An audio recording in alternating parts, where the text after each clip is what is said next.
آپ تشریف فرماتے کہ یہودی آ گیا, اس نے آ کے کہا اے عمر تمہارے قرآن میں ایک آیت ہے, اگر اللہ تعالیٰ وہ آیت ہمیں دیتا نا تو ہم عید مناتے, ہمیں یہ آیت اتنی پسند آئی ہے. تو آپ نے فرمایا بھی تو یہودی ہے, کون سی وہ آیت ہے جو تجھے اتنی پسند آ رہی ہے بھائی کہ عید منانے کے لیے تیرا جی للچا رہا ہے, مچل رہا ہے تو. اس نے یہ آیت پڑھی الیوم اکملت لکم دینکم واتممت علیکم نعمتی ورضیت لکم الاسلام دینا. اس نے کہا یہ آیت بینہ ہے, سبحان اللہ.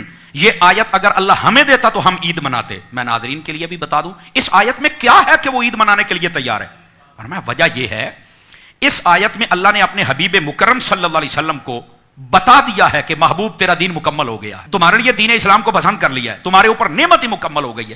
پہلے جتنے نبی آئے ان کو یہ مژدہ نہیں سنایا گیا تھا کہ تمہارا دین مکمل ہو گیا ہے, محبوب کو بتایا گیا, چونکہ محبوب کو مکمل دین اس لیے دیا کہ قیامت تک کسی اور دین کی ضرورت ہی نہیں تھی.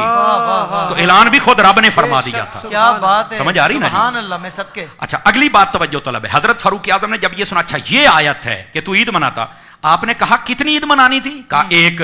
فرمایا تمہیں یہ پتا ہے جس دن ہمیں آیت ملی تھی تو ہم نے کیا کیا تھا؟ یہ ہمارے ناظرین ذرا توجہ فرمائے, جو کہتے ہیں عید میلاد النبی تم تیسری عید کرتے ہو, ایک چھوٹی عید ہے ایک بڑی عید ہے, تو تیسری کہاں سے آ گئی؟ میں نے کہا میرا بیٹا تھوڑا سا حوصلہ کر رہا ہے, تو سن تو صحیح, تیرا مسئلہ حل کرتے ہیں ہم یار. پنجابی میں بھی ساتھ ہے. چلو ٹھیک ہے. تو حضرت سیدنا فاروق اعظم رضی اللہ تعالیٰ عنہ آپ نے فرمایا جس دن یہ آیت نازل ہوئی تھی نا, ہم اپنے محبوب کے ساتھ حج پڑھ رہے تھے, اور حج 10 تاریخ کو نہیں ہوتا, 9 تاریخ کو ہوتا ہے.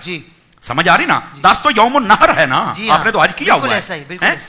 تو 9 تاریخ کو ہم نبی پاک صلی اللہ علیہ وسلم کے ساتھ حج پڑھ رہے تھے, اور اوپر سے جمعے کا دن تھا. فرمایا تمہیں آیت ملتی تو ایک عید کرتے, ہمیں رب نے 2 عیدیں کرنے کا شرف دیا.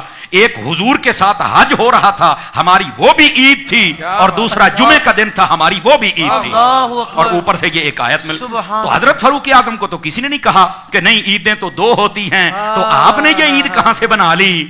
کیا بات, حالانکہ عید تو اگلے دن تھی. کیا بات ہے. تے تکڑے ہو وہ باجی جڑے کہندے ہو عیداں 2 ہی نے, یہ بات تکڑے ہو وہ, یہ بات ہے. تو خدا کا خوف کرو یار. حضرت فاروق اعظم پر تو کسی نے فتویٰ نہیں لگایا, اور ترمذی شریف میں یہ موجود ہے. اور حضرت فاروق اعظم نے یہاں جو عقیدہ دیا ہے, اب پتہ چلے گا نا ناظرین کا کس معیار سے سن رہے ہیں. فرمایا عقیدہ یہ دیا جا رہا ہے کہ جس دن ایک آیت آ جائے اس دن تو 2 عیدیں ہو جائیں, جس دن آیتوں والا نبی آ جائے اس دن عید کیوں نہ ہو. کمال والی بات ہے یار, لوگوں کو سمجھ نہیں آتی ہے. ایک آیت آ جائے تو عید ہو رہی ہے, تو جس دن آیتوں والے تشریف لے کے آئے اس دن عید ہی کوئی نہ ہو. پنجابی چ میں دساں بھی وڈی عید نو عید اس واسطے کہندے سن کہ اس تے لبدیاں سن کھلاں, یعنی یہ کھالے ملتی تھی نا تو ان کی تو عید ہو گئی جناب. اچھا چھوٹی عید کو عید اس لیے کہتے تھے کہ انہیں ملتا تھا فطرانہ. اب جس کو کھالے ملے اس کی عید, جس کو فطرانہ ملے اس کی عید, اور سنیوں کو جب حسین کے نانا ملے تو ان کی عید ہو گئی جناب. اگر تمہیں کھالے فطرانہ مل جائے تو عیدیں کرتے ہو, محبوب کی آمد ہو جائے تو 12 ربیع الاول کو ہم ان کی عید نہ کریں گے. کمال والی بات ہے یار. تو یہ آپ کا علمی معیار تھا, اور اس انداز سے آپ لوگوں کو سمجھایا کرتے تھے. اللہ ان کے علم کا کوئی قطرہ ہمیں بھی عطا فرمائے. کیا بات ہے. اگر آپ ابایا لینا چاہتے ہیں اور کہیں پسند نہیں آ رہا, فکر نہ کیجیے, طاہر قادری ابایا کے پاس بہت خوبصورت کلیکشن ہے. آپ دنیا میں کہیں بھی رہتے ہو, جلدی سے وزٹ کیجیے www.tahirqadriabaya.com اور اپنی پسند کا ابایا آرڈر کیجیے.